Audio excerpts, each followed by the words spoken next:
lá pra o que eu pensei. Eu estou aqui para mostrar para vocês. A câmera disso aqui é ruim, tá? Olha essa ideia. Vendo de time. Jogando Five Nights at Freddy's de verdade. Putz, tá gravando, velho. Verdade. Estou uma fluorescente.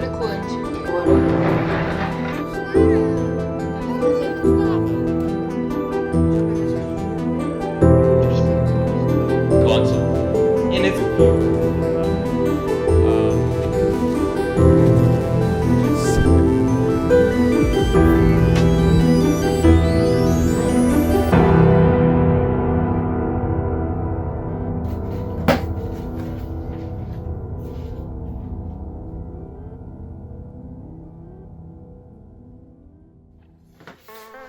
I feel like gaming's always been there for me. My parents bought me a Wii very early on, and I remember playing Mario Kart with my sister and losing every time and trying to beat up Matt in Wii Sports. And when I asked my dad for a PS4, which he surprisingly bought, I encountered new worlds that would genuinely go on to shape the person that I am today. But that's the past. Nowadays, none of my friends, even the closest ones, even care about the newest Kojima release, nor do they discuss who this year's Game of the Year nominees might be. And as niche as it may sound, when something like the cast for the upcoming Christopher Nolan film gets announced, or the new Mr. Beast YouTube video has a huge plot twist, those get all the attention. Now don't get me wrong, I was as interested about these topics as the next person, but this doesn't make much sense in my mind because I feel like gaming is as much of an art form as movies and TV shows. And while it feels like even YouTube is surpassing that, gaming is still kind of like its own little corner of the internet. There's a stigma that video games are a distraction, where people say that it strays you away from real life goals and you should steer clear from them. But then the same people who say that get home after a long day and binge watch a TV show. Okay, so is that it? Is it just personal preference? Is it just that I prefer to pick up a controller and play some video games than watch like Love Island or something?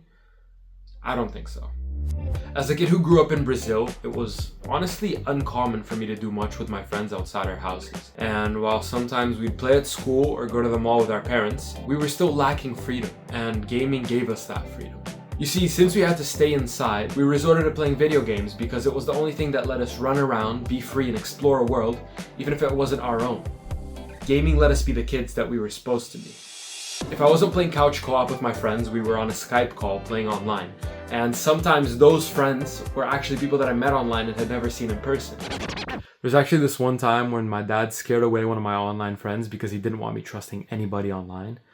Which, I mean, that's pretty fair on his part, but that's a story for another day.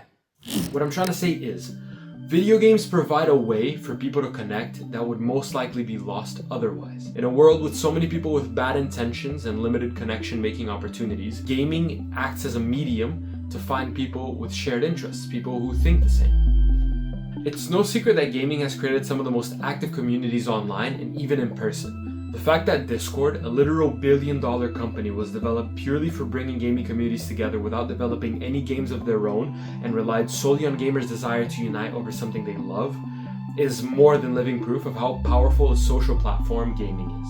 Not only that, but gaming let me stay in touch with people that I can't see every day anymore. When I first moved out of Brazil, it was only 3 months before COVID-19 struck the world, and I didn't really have much time to make any new friends, but thankfully I had my games and a Discord account which kept me in touch with my friends from Brazil, and for a solid 6 months, I felt like I hadn't even left. Now, since I moved countries again for college, I'm still able to hang out with my friends from high school because we could get on and have a good time. And even in college, gaming has helped me form some of the strongest bonds that I have today because we've been able to just sit down and play something like It Takes Two for hours on end. Yeah, but doesn't your university have plenty of networking opportunities? Like, it low-key just sounds like you don't have any real social skills. Who are you? I'm you. What? Don't worry about it, just answer my question. Okay, well, first off, I do have real social skills. And second, there's more to it than just the social aspect, you know? Matter of fact, I'm more of a single-player game guy than multiplayer anyway.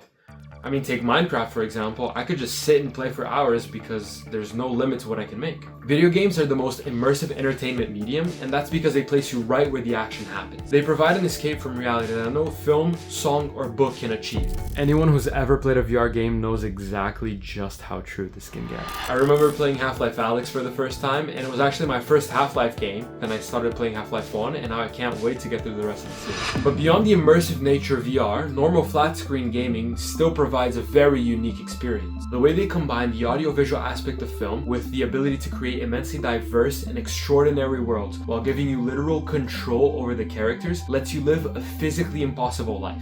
And I think that that is art in its truest form. In fact, let's actually see Oxford Dictionary's definition of art. It states that art is the expression or application of human creative skill and imagination, producing works to be appreciated primarily for their beauty or emotional power. Now, I do have much to say about the emotional aspect of that definition, but I'll get to it in just a little bit, so make sure to stick around for that. For now, let's analyze the rest of that description. The expression or application of human creative skill and imagination. It's obvious that developing a game requires lots of skill and creativity combined. If we look at it from a purely technical standpoint, creating a game requires skill in software development, theoretical physics for developing physics engines, visual, often three-dimensional design, storytelling capabilities for world building, logic for intuitive experiences, and the list just goes on. Then comes the part that says, producing works to be appreciated primarily for their beauty and emotional power.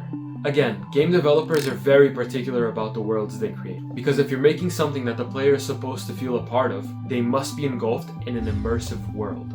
To achieve that, you have to make something that resonates both visually and mentally with the player. This means you have to put a lot of effort into making something that looks and feels right. It doesn't always have to feel good, because we know that life isn't about feeling good all the time, but it definitely has to feel right. In other words, it has to be able to blend in seamlessly, whether there's a story or not. Let's take a look at one of my favorite franchises ever, The Last of Us. The first game, released in 2013, was renowned for its groundbreaking graphics at the time, and so have been its sequels and remakes. Those games have also received recognition for their unique and interactive world design, and the thing that they're most famous for, the touching story and its charismatic cast of characters. Did you notice in how just a single game, Naughty Dog, the developers of The Last of Us, have been able to check every single box that we discussed before?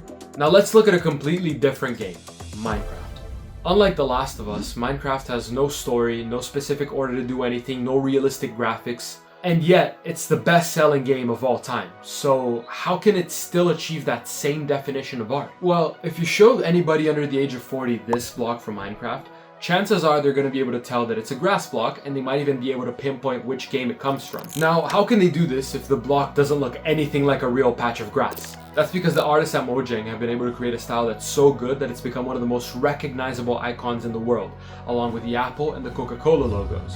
And this is all without considering the art that players themselves have built in Minecraft. From creating actual architecture products to recreating the entire Hogwarts castle, Minecraft has been a canvas developed from artists to artists. And that takes me to my final point. Video games have a unique characteristic where you're not isolated from the world your characters are a part of. You're in it with them.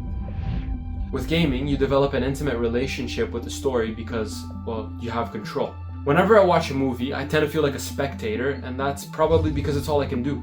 I have no influence in the story, how the characters behave, where they go, the choices they make. In video games, however, I'm in the story, and that's probably the biggest reason why I still play video games, especially single-player narrative games. A study from March of this year claimed that the loss of interactivity is the most significant barrier in adaptation of games to novels, along with pacing difficulties and visual translation. Now, while the study mostly focused on the adaptation to novels, I'd argue that their findings could be translated to movies as well, seeing as they concluded that video games allow players to set their own pace and choose the way they go about certain situations, sometimes even changing the outcome of the whole story itself, whereas novels and films have a set pacing and narrative. If we consider that in most games nowadays you could choose to go about an encounter with either stealth or flair, when movies and books only feed us what the writers think was best for the story that they're trying to tell, that freedom that us players get subconsciously bring us closer to the world that we've become a part of. And I feel like that's the most appealing point of video games. Being able to choose connects us to the narrative in a way that will undoubtedly end up in a more significant story on the personal level.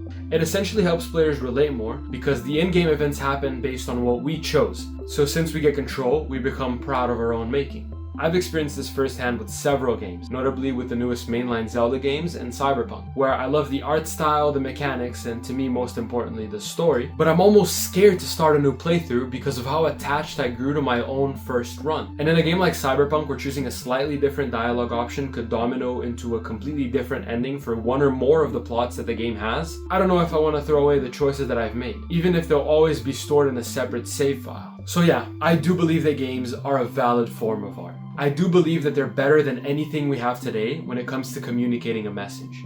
And this is all without me even mentioning the scientifically proven benefits of gamifying something when you want them to have a long-lasting effect on people. Which, if you want to learn more about, Mark Rober actually did a really good TED Talk about this a couple years ago, so you could search that up on YouTube once you're done with this video. Anyway, video games are unique in the sense that no other art form evokes people's instinctual need to participate, connect, and create the same way that they can. Video games bring people together to create something that they're passionate about, all while allowing that community to take leisure while doing so. To me, it's more than just my personal affection and history with gaming. It's more than just a preference of what to do with my free time. Games tell stories in a way that nothing else can, and this is why they're the most complete form of art we have today. If you've made it this far, leave a comment, share with me what are the reasons that you still play video games. If you've seen my last video, which if you haven't, you totally should by the way, you know that I'm going to be going back to college in just a couple days, and my entire setup is there, so I'm really excited to get back into making full-scale content for you guys. I do want to venture more into like gaming content. I don't know if I'm going to make a separate channel for that, but I'm definitely going to get back into streaming, and I might even make some playthroughs and post them here on YouTube. So if you want to, also let me know in the comments what games I should play. I'm thinking Clair Obscur, which is a new game that came out this year if you don't know about it, and I've heard really good things. So expect to see some content coming from that soon. Also, make sure to follow me on Twitch if you want to see those streams. The link is down in the description below. I also do want to keep working on these cinematic videos because I love them so much and I just love cinematography. So if you enjoy them, make sure to subscribe and even share with somebody that you think would also enjoy these videos. Anyway, I'll see you soon. Goodbye.